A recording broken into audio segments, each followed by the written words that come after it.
Ghostface was peak slasher horror in the 90s. But have you ever noticed how in the movie Scream, the real horror isn't what's behind the mask? It's actually the message. You know, the idea that a woman's sexuality determines whether she lives or dies.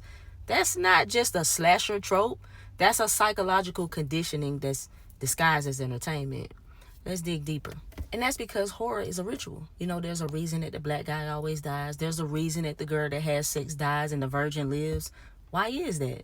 Well, that's because of patriarchy. It's actually religious programming being disguised as entertainment. Sidney Prescott is the character that broke that spell because she actually survived.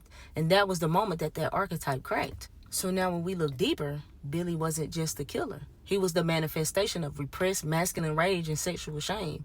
He didn't just kill because he was off, right? He killed because he couldn't process his mother's abandonment and his own twisted desire for control. You see, that's the shadow of patriarchy, the masculine that fears what it can't dominate. Sidney's mother was demonized for her sexuality.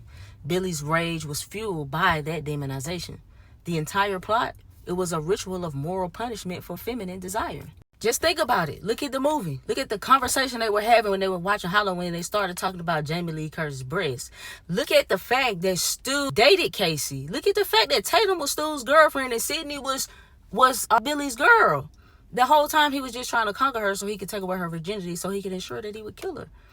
Even all the guys that got killed in Scream, it was because they got in the way of them killing the girl, or either it was just a part of their plan so that they wouldn't think that Billy was the killer. But then the film turns itself inside out, and they show you by letting Randy lay out the rules of horror like a priest reciting scripture. Never have sex, never drink or do drugs, never say I'll be right back. You see, those rules, they are spells, the programming of a controlled mind. They are what society teaches you. Don't feel, don't express, don't desire, and don't die.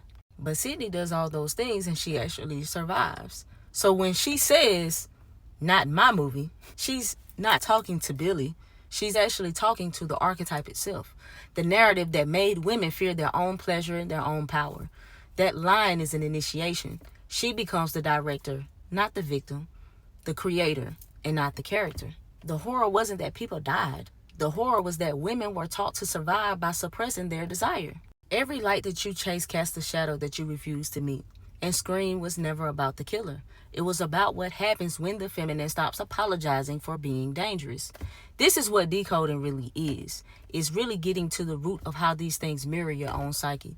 So join me on the Patreon where we unmask the truth behind the movies that were never, ever just movies. Peace.